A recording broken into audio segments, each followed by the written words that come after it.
Bonjour. Ça doit se voir sur mon visage, mais je suis super excitée aujourd'hui, tout simplement parce que je vais lancer mon projet du coup de boutique d'illustration physique et digitale et de commission, tout ça en même temps sur un site internet, bref, la totale. C'est un peu différent pour moi que pour vous parce qu'en fait je vais tourner sous plusieurs jours dans les moments clés en fait, et j'ai jamais fait ça, donc je suis un petit peu entre stressée et satisfaite quand même. Je suis stressée parce que je sais pas du tout en fait ce que tout ça va donner, que ce soit la vidéo là ou bien tout le projet, et à la fois super excitée parce que c'est plein de nouveautés, plein de choses à penser, plein de choses qui vont se mettre en place, donc voilà, j'ai trop hâte. Et pour une fois, j'ai envie de vous partager ça en direct live, enfin en direct live plus ou moins parce qu'il y a quand même un milliard de choses que je vais pas vous montrer parce que c'est trop long et trop long. Ce n'est pas encore le cas actuellement, là on est le 2 septembre et la boutique n'est absolument pas lancée. Je suis toujours dans les préparatifs même si le plus gros est fait. En tout cas le plus gros est préparé, on va dire ça comme ça plutôt. Il y a plein de choses qui sont déjà vues, réfléchies, acceptées, mais que j'ai soit pas acheté, soit pas fini de travailler, soit j'attends encore un milliard de choses parce que je stresse un peu et que limite j'aimerais bien tout valider complètement à la dernière minute en même temps, comme ça au moins je suis sûre que ça me fait une journée complètement dingue.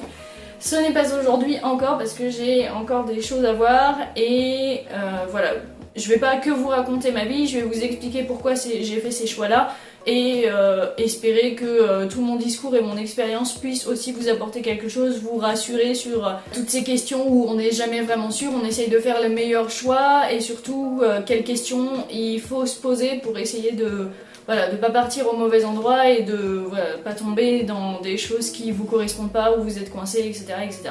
J'ai du coup fait une petite liste pour m'aider à vous structurer et me structurer un peu dans tout ça parce qu'en fait concrètement avec ce type de projet vous en avez plein la tête, il faut penser à tout dans tous les sens, etc.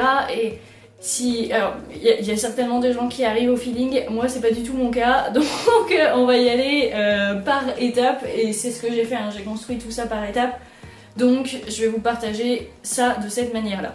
Quand vous commencez un projet, l'important c'est de se poser déjà 3 questions existentielles et obligatoires. Qui vous êtes, qu'est-ce que vous vendez, à qui vous vendez. Des questions qui paraissent un petit peu toutes bêtes et en même temps c'est vraiment essentiel de se les poser, de se fixer des limites pour ne pas partir trop loin. Parce qu'à vouloir trop faire, parfois on se perd, donc c'est pas forcément une bonne chose. Et mettre des règles et des limites tout de suite, c'est tout ce qu'il faut. Moi c'est plutôt facile puisque bah du coup tout est déjà plus ou moins posé maintenant. Donc je suis White, je suis une illustratrice et graphiste. C'est important aussi de choisir ses titres parce que quand les gens vous connaissent pas, ils vont se fier à une première impression et cette première impression elle va se baser sur votre titre. Genre salut, je suis White, ok, qu'est-ce que tu fais globalement. Donc il vous faut une espèce de titre d'accroche. J'y ai longtemps réfléchi, plus qu'on peut le penser, parce qu'il y a beaucoup de termes différents dans l'art en général. Et vu que moi je propose autant mon travail en tant que professionnel que pour voilà, des clients qui ne sont pas pros, eh bien il me fallait un peu ces deux casquettes. Concrètement, je fais plus que de l'illustration et je fais plus que du graphisme. J'aurais pu mettre directeur artistique, j'aurais pu mettre dessinateur, artiste en général puisque je produis aussi en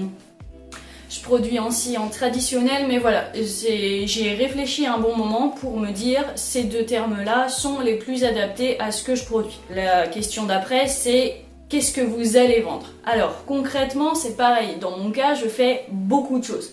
Je fais des vidéos tutos, je peux donner des cours de dessin, je fais de l'illustration, du graphisme, des commissions, de la peinture, enfin bref, vous avez compris, en fait mon catalogue est très très large, mais pour des raisons évidentes, il faut structurer ça et pas proposer un milliard de choses parce qu'en fait les gens qui vont venir et qui cherchent quelque chose en particulier vont se retrouver en train de crouler sous les offres de tout ce que vous proposez et il y a un truc... Voilà, il y a un truc qui pourrait laisser penser qu'à force de tout faire, bah, on ne sait pas faire grand chose.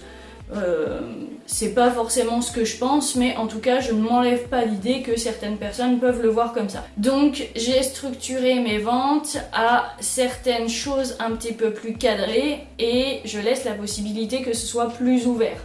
Donc concrètement, je vends des illustrations digitales et physiques, de l'art traditionnel donc sur tableau, et enfin tout ce qui est graphisme, que ce soit en ce qu'on appelle commission ou projet pro, où je fais tout ce qui est communication d'entreprise et des commandes de dessin personnalisées. En restant structuré sur ça, j'essaye de ne pas sortir du cadre, et quand on débarquera sur mon site, on sait que c'est ça que je fais, c'est mon cœur.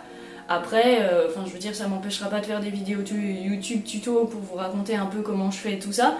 Mais il va falloir être plus discret et savoir faire un peu une hiérarchie de vos propositions de vente. Et voilà, essayer de rendre tout ça plus léger et pas débarquer avec 1 milliard de choses, même si, concrètement, moi je fais vraiment, je suis quand même très diverse au niveau de mes activités, je le sais. C'est aussi, le fait d'être un freelance fait que, vous mettez un peu plus de flèches à votre arc. Donc, c'est important en tout cas de faire une hiérarchie des idées de ce que vous allez vendre. Ensuite, à qui vous allez vendre?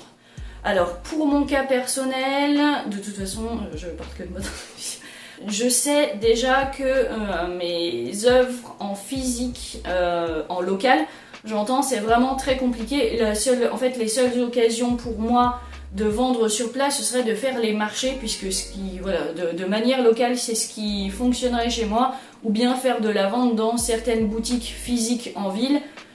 Ça coûte beaucoup d'argent, c'est pas mon truc, et je ne me vois absolument pas sur les marchés. Limite, à la rigueur, donner mes trucs à quelqu'un qui, en plus de sa propre boutique et qui prendrait un pourcentage, ça me conviendrait mieux que de acheter tout ce qu'il faut pour avoir un stand, pour passer des heures comme ça à discuter avec des gens, etc. C'est pas que j'aime pas les gens, mais c'est que c'est pas là où je me sens le mieux, et il y a un tic artistique qui fait que pour moi c'est pas là où j'ai ma place, c'est pas là où je me sens le mieux. Je veux dire, chacun a ses propres opinions, ses propres coups de cœur, et faire de la vente comme ça direct, je me sentirais pas forcément à l'aise, donc cette option pour moi n'est pas intéressante.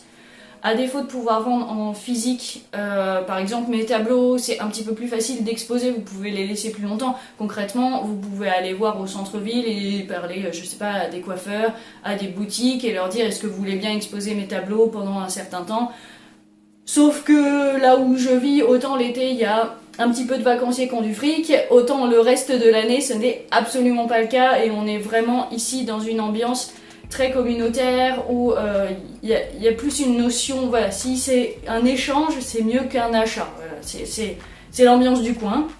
Mais forcément, vous vous doutez qu'avec mes tableaux, qui ont des prix qui ne sont pas ceux d'un débutant, et encore, je suis vraiment, vraiment pas chère, ça ne se vend pas. Donc en fait, concrètement, le physique sur place, il me sert à faire un peu de pub, mais ça n'ira pas plus loin malheureusement. Il me reste du coup la solution d'internet, qui va forcément découler sur le fait d'avoir une position sur internet. Donc en fait, le fait de pouvoir calculer votre cible, donc je vais pas préciser en détail, mais le mieux c'est de savoir quelle tranche d'âge, plutôt homme-femme, quel type de budget. Ça classifie un peu les gens, mais en fait concrètement c'est comme ça que ça fonctionne, hein. J'ai 3 ans d'études en communication. Il faut étudier le public que vous visez, quel type de porte-monnaie, à quoi il sera sensible pour faire de la publicité, parce que votre moyen d'atteindre votre cible, c'est de faire de la publicité qui va venir devant ses yeux. Donc comment cibler votre public? Ça a l'air un peu froid et tout comme ça, mais en fait c'est comme ça que ça fonctionne. Dès le moment où vous êtes un professionnel, il faut vous faire voir aux bons endroits, il faut vous faire voir par les personnes qui sont en capacité et en volonté d'acheter votre travail. Donc c'est vraiment important de savoir vers qui on se tourne, pourquoi on se tourne vers eux, comment, etc. Je ne vais pas vous détailler toutes ces recherches-là parce qu'elles sont très personnelles et elles vont dépendre de vous, de vos expériences. Et effectivement, au fur et à mesure, ça va s'affiner, vous allez trouver votre public, machin, etc. Et ça viendra, mais ça demande, c'est les bases d'un business plan, hein, concrètement, où vous étudiez vers qui vous allez proposer votre art, ça paraît logique, même si voilà, il y a un petit côté un peu froid, mais en même temps, c'est comme ça. Une fois que vous avez défini ces 3 choses, il va falloir savoir qu'est-ce que vous allez mettre en place par rapport à votre image, votre production et votre public. Quels vont être les meilleurs moyens de les atteindre, la meilleure publicité, la meilleure plateforme. Il y en a énormément et ça, forcément, ça va dépendre de ces 3 premières questions. Il y en a d'autres, vous pouvez vous poser encore plus de questions, hein, des questions financières, machin, etc. Là, je vais me contenter de la base. Ça fera déjà pas mal de boulot et quand même pas mal d'informations. Déjà, première patte, qui vous êtes, bah, il vous faut un statut. J'entends quand même sur les réseaux, oui, vas-y, tu peux te mettre sur Etsy, tant que tu gagnes pas beaucoup, tu te feras pas attraper par les impôts, machin, etc. Alors, j'ai un avis un petit peu plus mature sur la question. Je vous rappelle que payer ses taxes, payer des impôts, c'est tout ce qui fait que la France tourne en fait, que vous pouvez rouler sur des routes, machin, je fais la vieille mégère, mais en fait ces taxes sont importantes. Elles font tourner la France. Alors, peu importe, machin, etc., qu'est-ce que vous en pensez derrière, mais elles sont nécessaires et participer à ça, c'est la base. Donc, pour faire les choses bien, pour n'avoir aucun problème et dormir sur vos 2 oreilles, faites les choses de la meilleure manière qui soit. Je sais que quand on démarre et qu'on gagne 100 balles par-ci par-là au black, on s'en fiche, mais quand on veut devenir professionnel et faire les choses bien, il faut y penser et vraiment se mettre au carré. Parce que créer un statut professionnel, ce n'est pas simple. Il existe énormément de statuts différents, bien plus qu'on pourrait le croire. Et ça va être long et difficile. Je vous conseille, alors je ne serai pas votre conseil, ne me sautez pas dessus, hein, voilà, trouvez des gens qui ont la capacité de vous aider et de vous guider là-dedans. En général, les administrations, moi j'ai pas trop de problèmes, en tout cas de mon côté, avec mon statut, pour trouver des réponses, des gens qui me répondent au téléphone. Donc concrètement, ça va bien se passer, vous allez être accompagné, tout va... Voilà, juste tournez-vous vers les bonnes personnes en mesure de vous aider si vous êtes complètement perdu. Moi, j'ai un statut d'artiste-auteur puisque je produis de l'art. La France a une section spéciale qui normalement avant s'appelait la Maison des Artistes, mais qui a beaucoup évolué ces dernières années et qui est encore en évolution actuellement. Je suis pas en mesure de tout vous expliquer parce que moi je me suis inscrite il y a maintenant 6 ans et aujourd'hui ça ne fonctionne plus pareil puisqu'en fait on n'est plus géré par la MDA, la Maison des Artistes, mais on est géré par l'URSSAF Limousin. Voilà. Il y a eu quelques trucs dont on ne va pas parler dans cette vidéo qui font qu'il a fallu que les choses changent et c'est pas plus mal et elles vont encore évoluer certainement.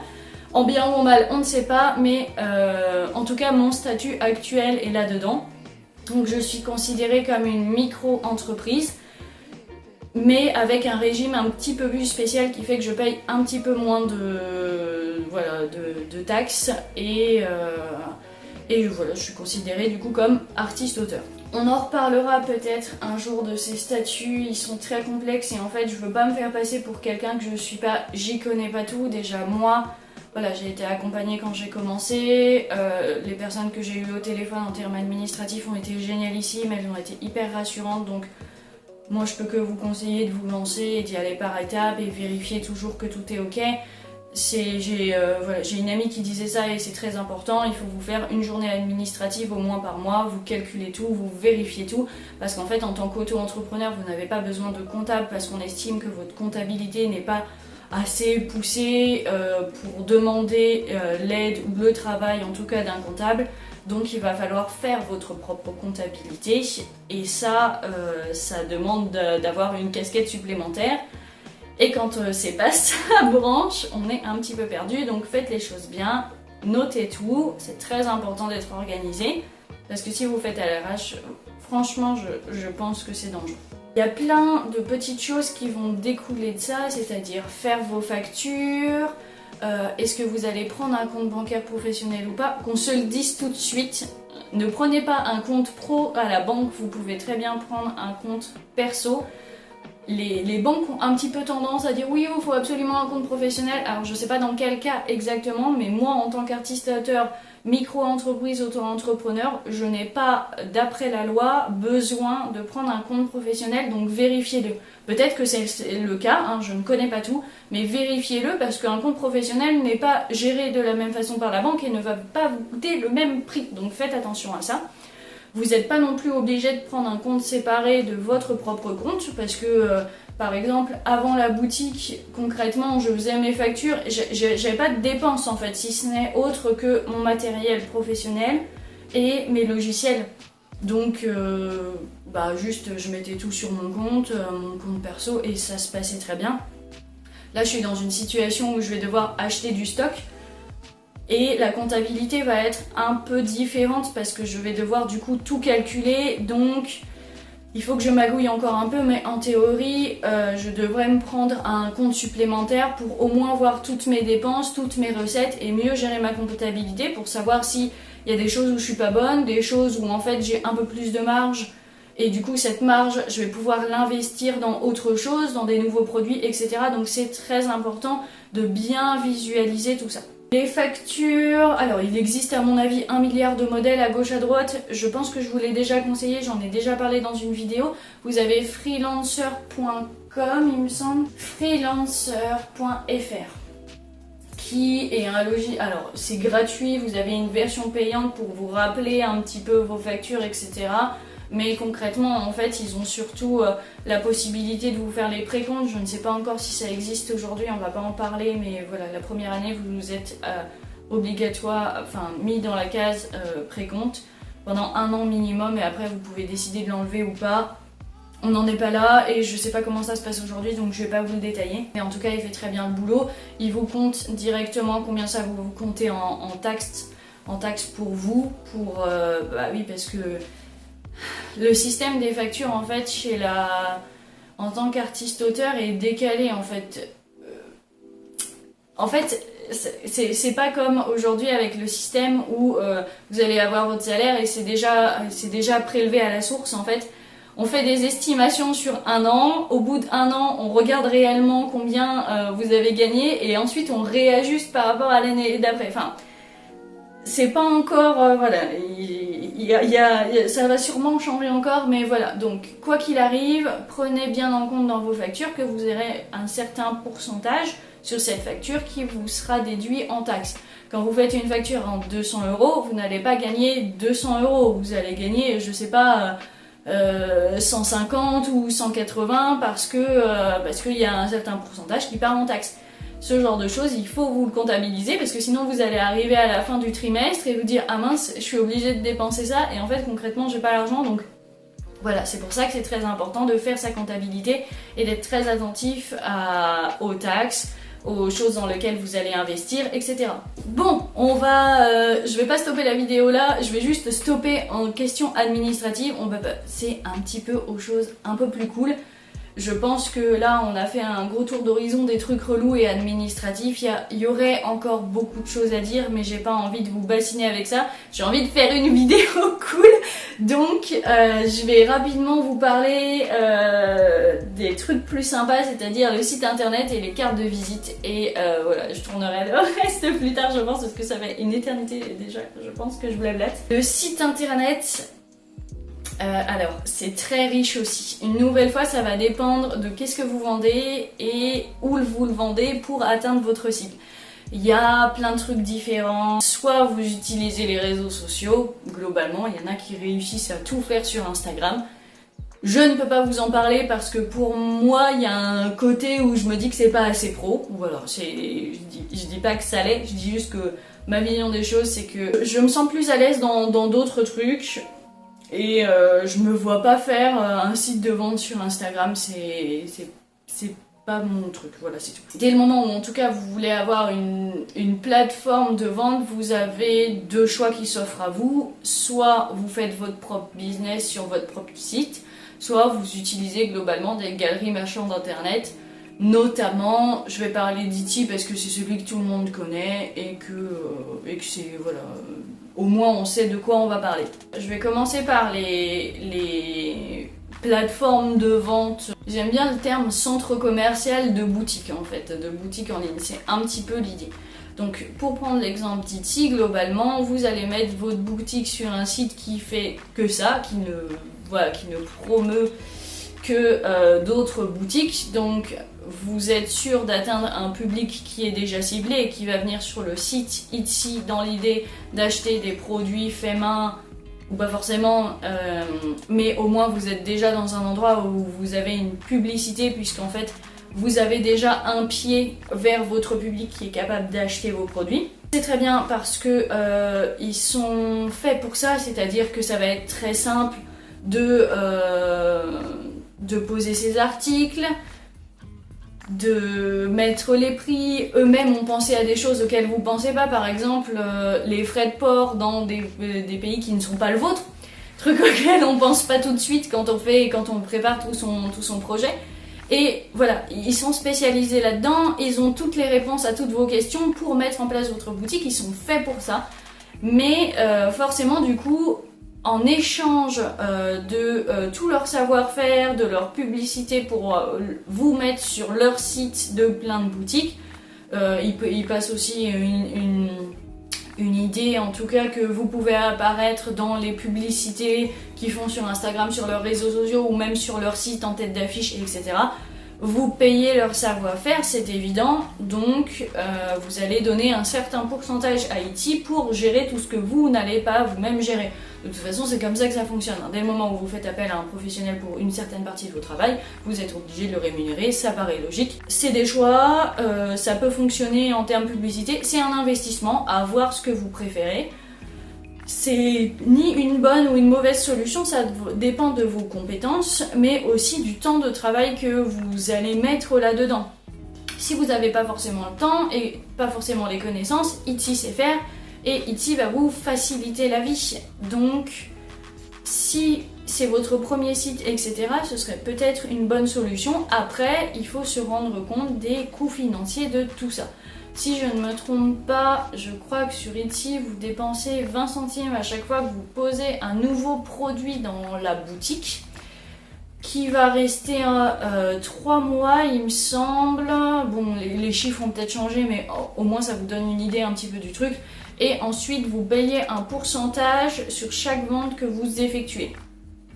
Ça paraît cher et à la fois, il faut vous rappeler qu'en tant que professionnel, votre temps, c'est de l'argent, hein, ça ne vient pas de nulle part. Le temps que vous n'allez pas passer à faire un site, parce que du coup, moi j'ai choisi l'autre solution, ça va vous économiser je ne sais pas combien de nuits à vous prendre la tête sur les détails. Et en fait, ce temps, vous auriez pu le mettre à faire des illustrations, à produire d'autres choses. Donc, il faut maintenant voir votre temps en argent et qu'est-ce que vous allez faire, pourquoi, etc. J'ai du coup choisi l'autre solution, j'ai choisi le fait d'avoir mon propre site internet. Alors, parce que j'ai envie d'avoir la main mise sur tout. Et je ne veux pas donner plus d'argent que ça à Etsy pour un travail que je pense être en mesure de faire, donc dans la limite de certaines choses aussi. Je suis pas codeuse, je connais les bases juste pour comprendre comment ça fonctionne parce que voilà, j'ai appris et ça me permet de travailler avec des développeurs en comprenant un tantinet leur langue. Mais je ne suis pas en mesure de coder la totalité d'un site internet, ce n'est pas mon travail, mais il y avait des choses que je savais faire. Le design, comment je vais organiser tout ça, réfléchir au prix, machin, etc. Ça c'était dans mes cordes, donc ce temps, j'ai préféré le garder pour moi et passer des nuits à designer mon site. Mais je suis consciente que toutes ces heures passées sur le site sont des heures que j'aurais pu utiliser à d'autres choses, notamment faire des illustrations. Il y a plusieurs choix quand vous faites du coup votre propre site internet, soit vous le codez de A à Z, ça je ne sais pas faire, soit vous êtes un peu, je vais dire le cul entre deux chaises, mais il y a tout ce qui est WordPress, où vous avez quand même un petit peu de codage, etc. Mais il y a des add-ons, des trucs qui vous permettent de faire des sites en e-commerce, etc. Voilà. C'était limite le truc où je me suis dit pourquoi pas, ça n'a pas l'air si compliqué, si je m'y mets à fond, je devrais pouvoir le faire. Et en fait, concrètement, en regardant financièrement les Wix et autres trucs, je me suis dit non, en fait, je vais choisir. Donc pour le coup, voilà, j'ai choisi Wix parce que j'ai l'habitude J'avais déjà fait des sheets chez eux, donc je savais comment fonctionnait un petit peu leur base de création et de modulation de site. Mais je me suis dit ça va me prendre trop de temps et là c'est pas rentable en fait. J'allais passer je ne sais pas combien de soirées à apprendre à coder machin etc. certaines parties du truc, à magouiller etc. Donc bon, là c'était ma limite où je me suis dit je vais passer trop de temps dessus, mieux vaut faire confiance à un site qui est un petit peu plus voilà, modulable et facile pour les débutants.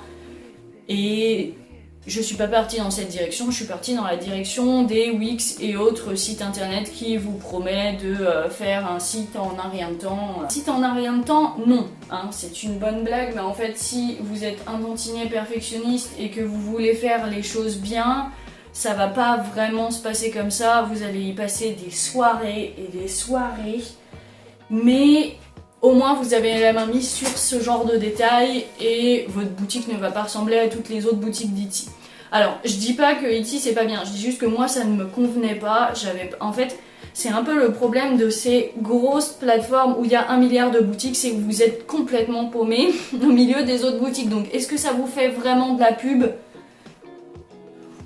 Disons que les gens ont confiance en Etsy parce qu'ils ont l'habitude, etc. Ils se disent qu'il n'y a pas de problème d'argent, etc. Bon, concrètement, il n'y en a pas non plus chez les Wix et ce genre de choses, mais j'imagine qu'il y a un côté rassurant dans tout ça, que je peux concevoir, mais moi, j'avais pas envie de ça, et je me suis dit que Wix ne m'apporterait pas de publicité, donc en fait, que j'allais donner de l'argent sans avoir forcément concrètement un retour. En tout cas, j'y voyais pas mon intérêt. Donc, il a fallu tout designer, plus remplir. Alors, je ne peux pas m'empêcher de ne pas vous parler des conditions générales de vente et conditions générales d'utilisation où j'y ai passé une soirée entière. Voilà, il y a des moments comme ça où ça va être très chiant, hein. Vous allez vous dire mais pourquoi j'ai fait ça alors qu'en fait concrètement sur Etsy tout est déjà noté, il s'occupe de tout. Mais non, je voulais tout faire donc voilà. C'est pareil, j'ai décidé de faire des produits physiques, donc d'imprimer mes illustrations et de tout stocker ici. J'aurais pu passer par un site qui imprimait à ma place aussi les produits, hein. Là, je suis partie dans cette idée-là parce que c'est ce qui me convenait, mais en fait, concrètement, vous avez encore d'autres solutions. C'est pour ça que je vous parle pas de tout, parce que vous avez d'autres options qui s'offrent à vous, mais on va pas parler de tout aujourd'hui. En tout cas, j'ai fait ce choix oui, j'avais noté les cartes de visite aussi. J'ai pas grand chose à vous dire sur les cartes de visite, hormis c'est la partie trop cool où vous allez enfin pouvoir noter vos réseaux sociaux. Pareil, la carte de visite est quelque chose qui est très important. À qui vous allez vous la donner, dans quel cas, quelles informations il va falloir noter dessus. Après, je vous passe les détails et les meilleurs détails de choisir si vous voulez en papier glacé, que vous voulez des petits bords ronds, machin, etc. Ça, c'est la partie la plus fun et la plus drôle. Parce que vous allez tester 1 milliard de choses, vous allez être jamais sûr et quand elles seront arrivées à la maison, vous serez surexcité. Et croyez-moi que je vais vous faire l'ouverture de mes cartes de visite parce que c'est un moment qui est magique, quoi. Il y a des moments qui vont être très longs. Toute cette partie-là dont je vous parle, hormis les cartes de visite, en fait, même le site c'est aussi satisfaisant, mais c'est vrai que les premiers pas en fait du business plan, etc. sont très lourds. Mais une fois que vous allez commencer à commander des trucs, à voir vos illustrations imprimées, etc., vous allez commencer à sentir un peu que vous arrivez à ce moment où vous allez enfin pouvoir ouvrir la boutique. Et j'ai excessivement hâte de vous partager tout ça et d'ouvrir tous les trucs. Je pense que je vais m'arrêter là pour cette première vidéo. On a beaucoup parlé d'administratif et de la manière dont vous allez poser les bases. La prochaine fois, on discutera du coup de tout ce qui est comment est-ce que on choisit tous les produits qui vont servir à la vente physique notamment, parce que concrètement la vente digitale en fait elle me demande pas de stockage ni d'organisation physique dans l'espace, j'entends. Ce sera la partie 2 et puis comme ça je vous ferai les unboxings et trucs comme ça, j'ai tellement hâte si vous savez. Donc voilà, j'espère que cette première partie déjà sera intéressante. Je pense que je sortirai les 2 vidéos juste avant la boutique ou après l'ouverture de la boutique. parce que je vais pas m'amuser à monter les vidéos tout de suite, j'ai envie de me concentrer là-dessus, j'arrive au bout. Donc je sais pas quand ça sortira, mais j'espère que voilà, j'espère que ça vous donnera, malgré qu'on ait parlé de trucs un peu lourds et un peu plats et où on n'a pas envie de faire les choses mal, que ça vous motive. Et au pire, je me rattraperai dans la partie 2. Allez, à très bientôt.